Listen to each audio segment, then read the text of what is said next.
Due to restructuring, your position is being eliminated, Greg announced, eyes fixed on his laptop screen. 21 years with Redmond Industrial, and this was my send-off, a cold, gray conference room in Houston with a security guard stationed just outside. My name is Caroline Carey Hughes, 58 years old, senior financial controller at what was once a respected aerospace components manufacturer before the private equity sharks moved in. I had spent over 2 decades keeping those books spotless, balancing every figure to the penny. We'll need your access badge and parking pass, Heather added quietly, sliding a cardboard box across the polished table. Security will escort you to your office. I nodded, said nothing, and watched Greg's fingers drum against the keyboard, impatient to move on. Is there anything you'd like to say, Carrie? Heather's voice had that syrupy tone people use when they expect a breakdown, or maybe just a reaction they can feel good about later. I straightened my blazer, smoothed the front with practiced hands, and picked up my worn leather portfolio. No, thank you for the opportunity, I said calmly. That portfolio, by the way, was a gift from my husband, Mark, on our 20th anniversary, the last anniversary we had before cancer took him. In the years since, I had buried myself in spreadsheets, audits, and financial reports to fill the silence in a house that no longer felt like home. Human Resources will contact you about your retirement package, Greg added, emphasizing the word retirement, as if we both didn't know I was 4 years short of qualifying for full benefits. As Kyle, the young security guard, followed me back to my office, his voice dropped to a whisper. I'm really sorry about this, Ms. Hughes. I gave him a small smile. Not your fault, Kyle. I left my badge on the desk, but held on tight to my leather portfolio. Inside was a flash drive with 3 years of meticulous records, every irregular vendor payment, every shady wire transfer, every canceled audit. They thought they were cutting out Deadwood, the old-school accountant who asked too many questions about consulting fees and overseas transfers. What Greg and Heather didn't know was that I'd been documenting everything since Greg misplaced those vendor contracts and Heather began fast-tracking expense approvals for the executive team. As I walked through the lobby, I passed coworkers who suddenly found their phones and shoes fascinating. 21 years of loyalty ended with a cardboard box and averted eyes. Only when I reached my car did I allow myself the smallest of smiles. They believed I was walking away with nothing. They were wrong. The first 15 years at Redmond had been good ones.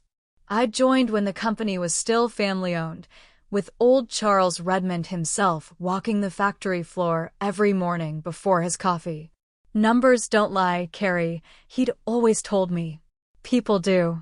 Your job is to make sure our numbers tell the truth. But when Charles retired, his sons sold the company to investors. At first, the changes were small, cheaper materials, fewer inspections, longer maintenance cycles. Nothing that screamed scandal. Then came the rebranding, the new era, and with it, Greg from a flashy tech firm and Heather with her big city management speak. I wanted to give them the benefit of the doubt. But at the first quarterly review under the new leadership, I saw the signs. These vendor payments don't match our inventory records, I pointed out in a meeting. Greg gave me that tight corporate smile. We're in the middle of a supply chain shift. It'll even out. But it didn't. When my follow-up emails went unanswered and my audit reports got delayed, I knew. Then came the executive retreats, the consulting fees to companies I couldn't verify, expense reports with double entries that always slipped through. So I started keeping records, real records backed up in multiple places. Not because I wanted revenge, but because Charles's voice still echoed in my mind. Numbers don't lie. By the time they called me in today, I was ready. I packed Mark's photo carefully into tissue paper, gathered my things, and walked out without a word. As I pulled out of the parking lot, I called an old friend, Lisa Morales, now a federal investigator. Lisa, I said evenly, I think it's time we had a conversation. Because they thought they'd buried the truth when they buried my career. But they forgot one thing. Some of us know how to balance the books all the way to the very end. The vendor payments didn't match our received inventory, I had pointed out to Greg and Heather. Greg's smile had been all polished teeth, no warmth. "We're transitioning suppliers, Carrie. It'll balance out." It didn't. My follow-up emails disappeared into a black hole. Soon after came the lavish executive retreats, the consulting fees to firms I couldn't even find business licenses for, and expense reports with duplicated charges that miraculously sailed through approvals. That's when I began keeping notes, creating a second set of books, the real ones. I backed everything up off-site. Not because I had some grand plan, but because Charles Redmond's voice still echoed in my mind. Numbers don't lie. Meanwhile, the workplace transformed around me. Young hires with vague job titles and ties to Greg or Heather shot up the ranks. Longtime employees were shuffled to back offices, demoted, or nudged into early retirement. I wasn't the only one to notice. Jason from purchasing popped into my office one afternoon, eyes wary. "Something's not right, Carrie," he whispered, holding up a flagged-in voice. 2 weeks later, Jason was gone. "Performance issues," the memo had read. At home, my daughter Emily picked up on the change in me. "Mom, you're working late every night." "What's going on?" she asked over the phone, concern tightening her voice. I couldn't bring myself to tell her. Emily had just made partner at her law firm in Austin. She didn't need to carry my burdens too. "Just busy season," I'd lied. But last month, when Greg restructured the finance department and placed his 26-year-old nephew between me and all executive financial approvals, I knew my days were numbered. So I doubled down.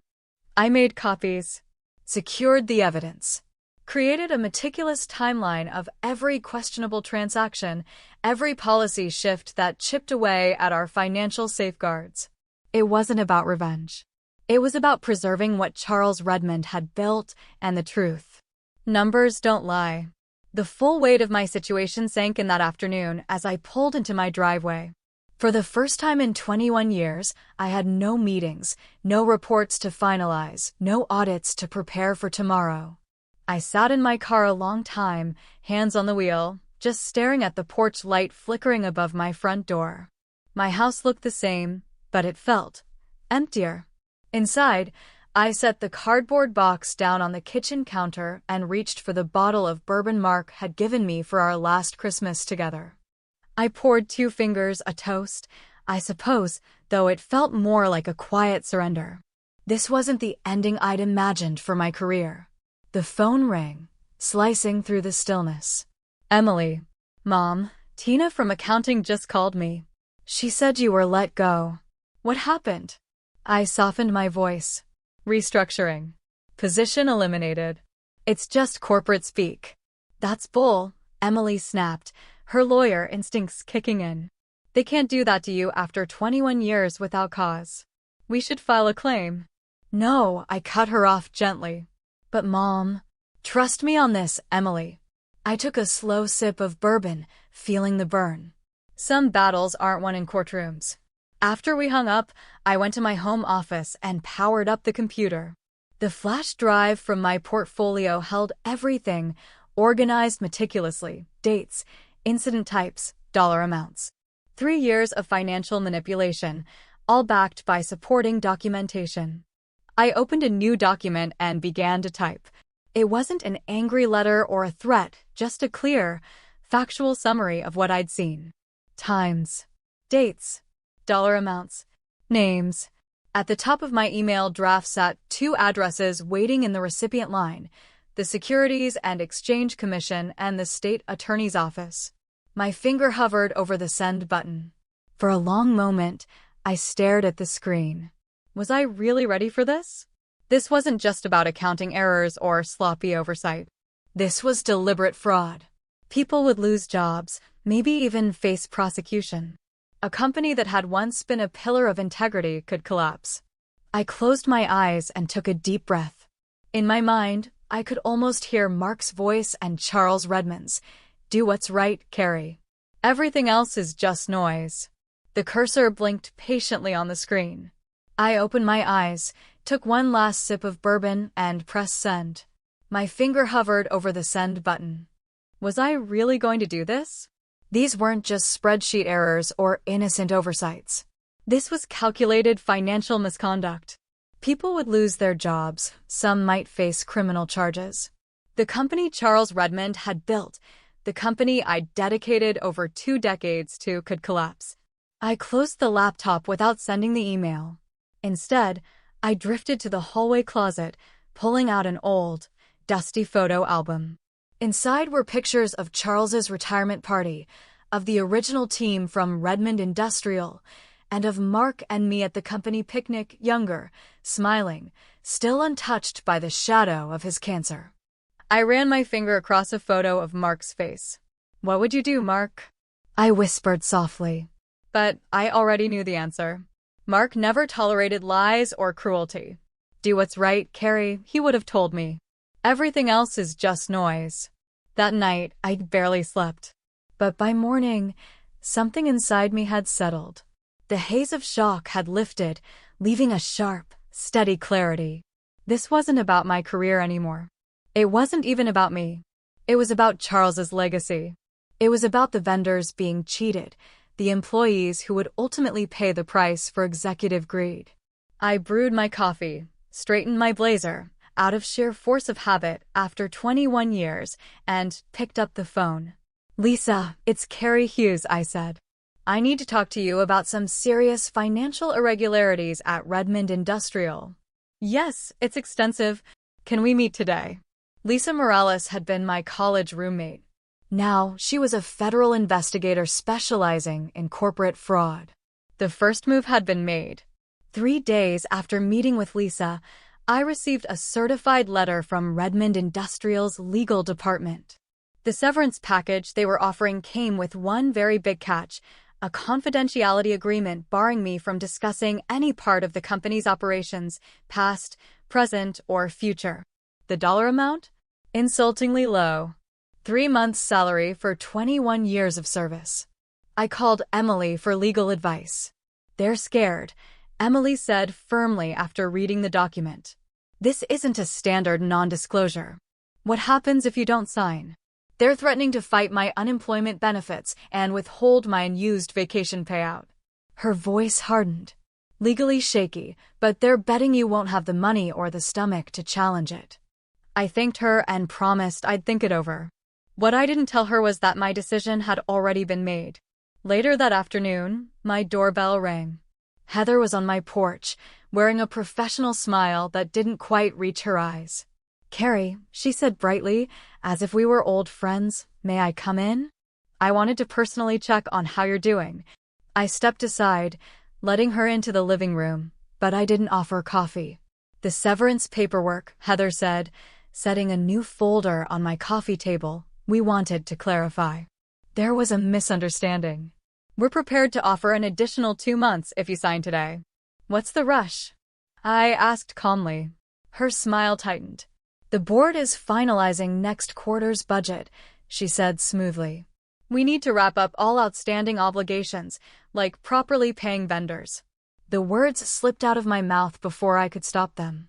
"The Westgate invoices?" I asked softly. "The ones that appeared without matching inventory receipts?" Something flickered in Heather's eyes. "I'm not sure what you mean."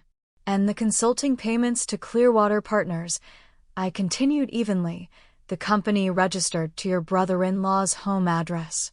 The room seemed to drop 10 degrees. Heather's smile dissolved. "I'd be careful with accusations, Carrie," she said, her voice now sharp and cold, "especially unfounded ones that could be considered defamatory." Her voice lost all pretense of warmth. "Did you remove any company documents when you left, Carrie? Because that would constitute theft."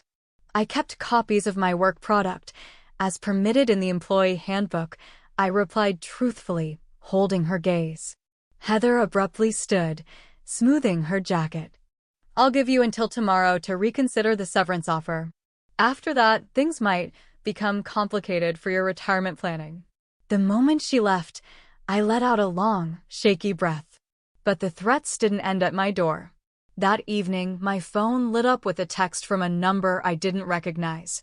"Back off if you know what's good for you." We know about the flash drive. A cold weight settled in my chest. Later, I spotted a car parked across the street. It was still there the next morning, engine idling occasionally, a man inside pretending to check his phone. By afternoon, the bank called. Someone had tried to access my accounts using my social security number. Wrong password attempts, multiple lockouts. When I checked my email, dozens of subscription confirmations flooded in for services I had never signed up for, all demanding immediate payment. The message was clear. They could make my life miserable. They could destroy my credit. They were watching. I called Lisa again. They're pushing back, I told her, heart pounding. Expected, she replied calmly, but concerning. It suggests there's more here than just sloppy bookkeeping. Forward me everything. The severance offer, the text, the attempted account breaches. Document the surveillance. And the evidence I already have, is it enough? I asked quietly. Her hesitation told me everything. It's strong, Carrie. But companies like Redmond Industrial have entire legal teams. They'll spin this as isolated mistakes or accounting errors. We need more. Someone on the inside. When we hung up, I sank into my chair, feeling more alone than ever. They were watching, threatening, closing in. And I didn't have enough ammunition to stop them. Not yet. A week after Heather's visit, my old assistant, Naomi, called. Her voice was hushed, tight with anxiety. Carrie, can we meet? Not in public. Not at your house. We arranged to meet at my cousin's cabin an hour outside Dallas. He was away in Arizona for the winter. It would be empty. Naomi arrived near dusk, her eyes darting to the rearview mirror as she pulled in. She looked exhausted, pale, her hands trembling slightly as she got out of the car. They're running a full audit, Naomi said as soon as we were inside, but it's not real. They're rewriting records, backdating approvals, inventing paper trails. I stared at her. How do you know this? They brought in outside consultants from Greg's old firm. What they don't know is, I can still access the system logs. They never disabled your old credentials. Naomi pulled a flash drive from her coat pocket. I've been documenting everything. The before and after.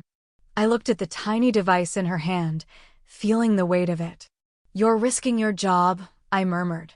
She let out a bitter laugh. They're already eliminating my position next month. Found out when they accidentally CC'd me on the restructuring email. What Naomi showed me went far beyond what I had suspected. This wasn't just creative accounting or inflated executive perks. Redmond Industrial had been systematically overcharging government contracts, falsifying safety certifications on aerospace parts, and logging phantom inventory to boost company valuation. There's more, Naomi said grimly, pulling up an email thread on her laptop. They're preparing to sell the manufacturing division to a private equity group. The employees won't know until it's finalized. My stomach dropped. And the pension fund? Naomi's face tightened. They've been borrowing from it for over a year. If the sale goes through, there won't be enough to cover the obligations. Hundreds of families. Retirements earned over decades. All at risk. I realized then, this wasn't just corporate corruption. It was a human disaster in the making. And we were running out of time. Naomi's expression confirmed my worst fears. They've been borrowing from the pension fund for over a year, she whispered. If the sale goes through, there won't be enough to cover the obligations. Hundreds of families. Retirement plans built over decades. All at risk. Who else knows about this? I asked softly. Just the executive team, Naomi said, voice trembling. She hesitated. And maybe someone else. Drew from quality control, he started asking questions last month. Then he just disappeared. Disappeared? Fired, Naomi said. At least, that's what we were told. But here's the strange part, there's no termination paperwork. His file says he resigned, but his badge was never turned in, and his desk was cleared out overnight. A cold knot tightened in my stomach. Have you heard from him? I asked. Naomi shook her head. No. His phone goes straight to voicemail. Driving home, I couldn't shake the sense that we were dealing with something much darker than financial fraud. When I pulled into my street, the surveillance car was gone, but somehow that didn't make me feel safer. That night, I called Drew's number. Voicemail, just as Naomi had said. I left a vague message about reconnecting, mentioning professional opportunities. Then I called Lisa. We need to move faster, I told her, recounting Naomi's revelations. This changes things, Lisa agreed, her tones suddenly sharper. The pension angle elevates this significantly. I'll speak with my superiors tomorrow. But Carrie, she paused. Be careful. If they're manipulating records at this level, they're desperate. And desperate people make dangerous choices. Sleep was impossible that night. I kept thinking about Drew. About Charles Redmond, the man who had trusted me to keep the company's finances honest. About the machine operators and warehouse staff who'd put in decades of service, counting on pensions that were quietly being drained away. At 2 a.m., my home security system pinged an alert. Movement in the backyard.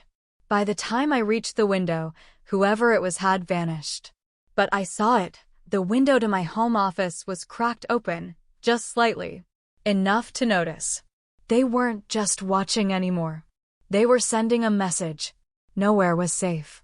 By dawn, I was already in motion, executing the plan I'd been formulating since Naomi's visit. First, I moved all my evidence, my files, Naomi's documentation, and everything in between, to 3 separate secure locations.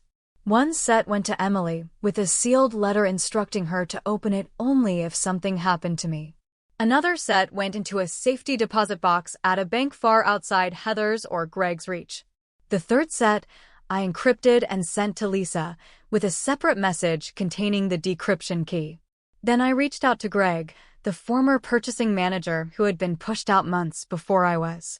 We met at a diner 2 towns over.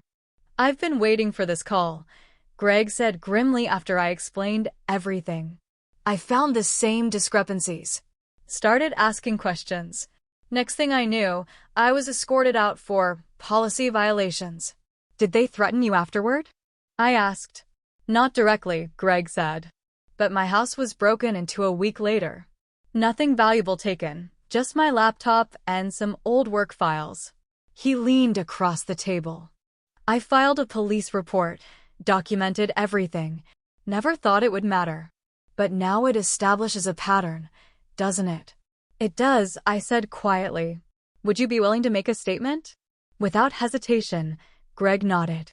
Been feeling like a coward for staying quiet this long. By afternoon, I had connected with 2 more former employees. Each had their own piece of the puzzle, departments where the numbers didn't add up, projects that vanished from tracking systems, safety concerns swept under the rug. That evening, Lisa called. Her voice was tight with urgency. Carrie, she said, we need to meet. Now. Lisa called with news. The federal prosecutor's office was officially interested, but they needed more, particularly documentation related to the pension fund manipulation. We need current financial records, she explained. Without them, Redmond's lawyers will claim the issues were fixed after you left. Naomi was already risking everything by even speaking to me. Asking her to pull additional records could put her in serious danger. That's when my phone rang an unknown number. Carrie. The voice was raw, shaky, barely recognizable. It was Drew. I stepped outside the small coffee shop where I'd been working, scanning the parking lot instinctively. Where are you? Are you okay? I asked quietly. Listen carefully, Drew rushed, his words clipped and panicked. The Bentonville contract. Check the testing certifications against the actual test results. They're installing defective parts in military aircraft. My stomach clenched. Drew, where are you? Are you safe? They threatened my family, he choked out. Said they'd make sure my kids, his voice cracked. I'm leaving town. Someone has to stop them before someone gets killed. The line went dead. This was no longer just about money. It was about lives. I called Lisa immediately, recounting every word Drew had said. This changes everything, Lisa said firmly. I'm bringing in the Department of Defense. Can you come to my office now? 3 hours later, I sat in a windowless conference room across from Lisa and two stone-faced Department of Defense investigators.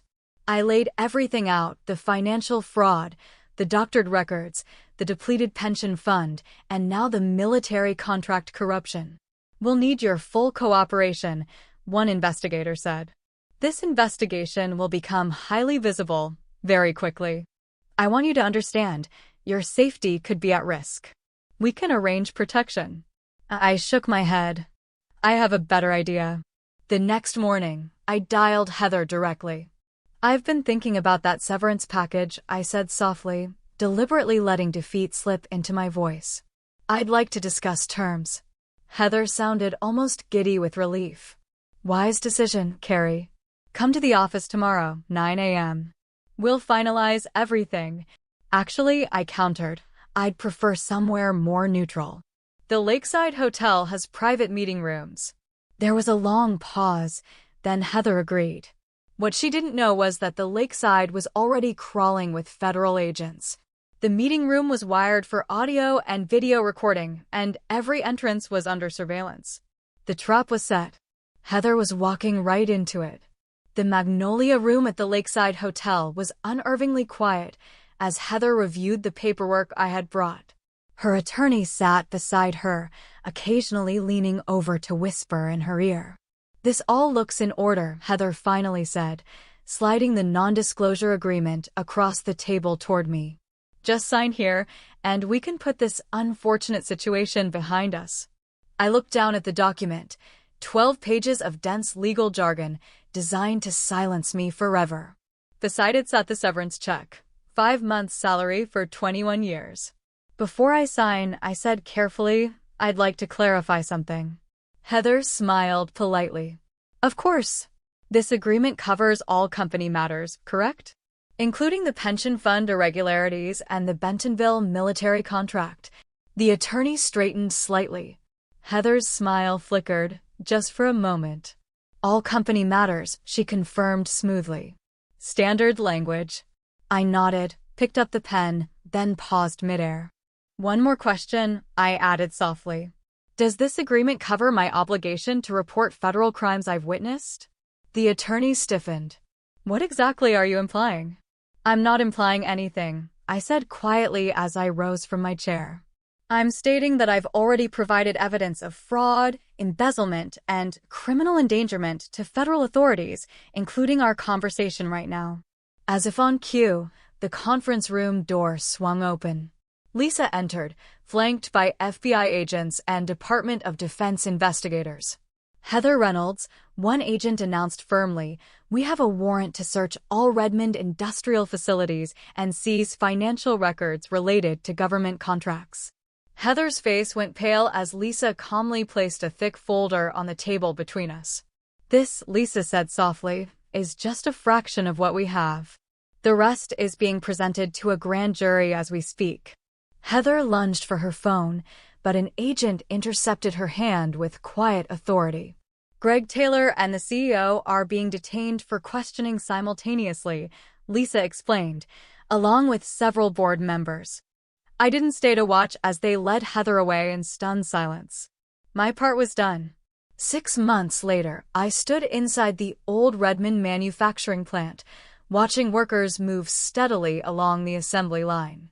The machines hummed with the familiar rhythm they had for decades, but everything else had changed. The company had been placed in receivership during the investigation.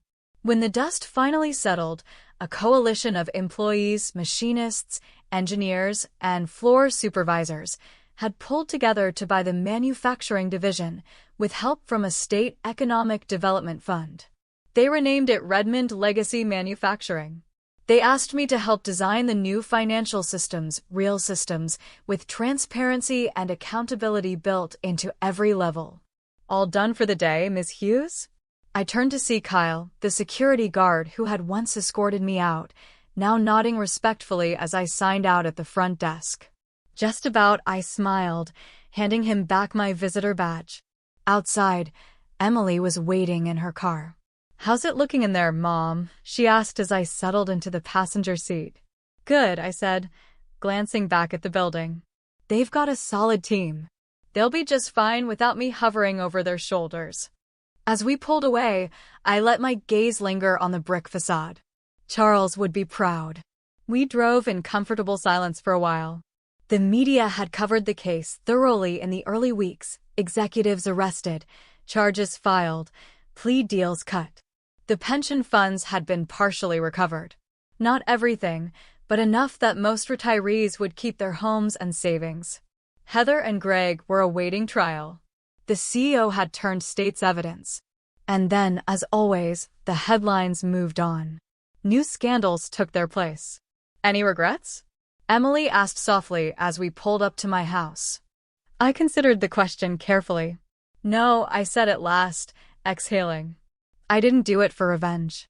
I did it because it was the right thing to do. That evening, I packed away my files on Redmond Industrial, every record, every statement, every note carefully organized and archived. The story was preserved, but I no longer needed to carry it with me. Tomorrow, I would begin a new chapter, working part-time as a financial ethics consultant for a national manufacturing association, helping other companies design systems that made it harder for the Heathers and Gregs of the world to manipulate the books. Not a bad final chapter for a 58-year-old accountant who just wanted the numbers to tell the truth. Want to take a moment to speak directly to you, the audience. If you've followed my journey, you know this wasn't just about uncovering fraud or taking down corrupt executives. It was about doing what was right, even when it came at a cost. I didn't set out to be a hero or a whistleblower. I was just an accountant who believed numbers should tell the truth, and when the truth was under threat, I couldn't walk away. If my story has resonated with you, I'd be honored if you'd show your support. Leave a comment below, tell me what you think, what stood out to you, or even just a word of encouragement. Believe me, standing up against a powerful machine is lonely work, and knowing that people like you understand and stand with me means more than you know. Share this story with someone who might need the reminder that integrity matters, no matter your age or title. For those wondering how to apply this to your own life, here's my advice. Never assume someone else will protect what matters. Whether it's your finances, your workplace, or your personal values, you are your own first line of defense. Pay attention. Ask questions. Document what matters. And above all, don't let fear or convenience keep you from doing what's right. It doesn't mean you have to be reckless or go it alone. Find allies, get advice, and prepare carefully. But don't let corruption win just because you think you're too small or too old to fight back. You have power, sometimes quiet, sometimes hard to see, but it's there. And when you use it with integrity, you make a difference far beyond what you can imagine.